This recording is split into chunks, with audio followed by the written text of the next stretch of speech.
আসসালামু আলাইকুম। আমি ভিলেজ লাইফ থেকে আশা বলছি। আল্লাহর রহমতে আমি ভালো আছি, নিশ্চয়ই আপনারাও ভালো আছেন। তো এভরিওয়ান, দেখেন আজকে আমি মহিষের মাংস রান্না করে দেখাচ্ছি আপনাদেরকে।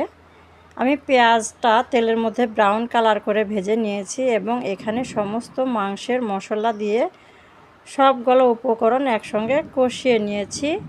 এরপর এখানে দিয়ে দিলাম মহিষের মাংসটা এখন আমি কষিয়ে নিচ্ছি। তো এভাবে লাকড়ির চুলায় রান্না করে খেলে আসলে মজাই অন্য রকমের হয়। আমি সব সময় মাংসটা বেশিরভাগ এই মাটির চুলায় লাকড়ি দিয়েই রান্না করি, কারণ যেটা আমরা গ্যাসের বা কারেন্টের চুলায় যে স্বাদটা পাই না, তার চেয়ে দ্বিগুণ স্বাদ হয়, সুস্বাদু হয় আমার এই চুলায় রান্না করলে, লাকড়ির চুলায়। তো এই কারণে আমি মাটির চুলায় রান্না করি। বন্ধুরা দেখেন, মাংস কষানো হয়ে গেছে। এখানে আমি 2টি আলু বড় বড় খণ্ড করে দিয়েছি আমার ছেলের জন্য, ও আলু খেতে পছন্দ করে।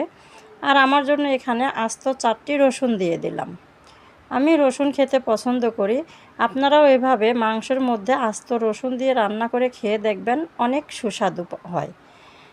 তো বন্ধুরা, এই যে আমি এখন এখানে পানি দিয়ে দিলাম। এখন আমি গরম মশলা বেটে মাংসটা হওয়ার ঠিক 5 থেকে 7 মিনিট আগে গরম মশলা বাটা দিয়ে দিলাম। এটা দিলে হয় মাংসের ঝোলটা অনেক ইয়াম্মি হয়, খেতে ভালো লাগে।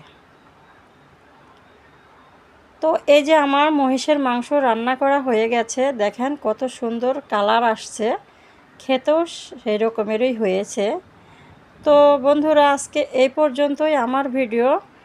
ভালো লেগে থাকলে আমার পেজটিতে ফলো দিবেন। আল্লাহ হাফেজ।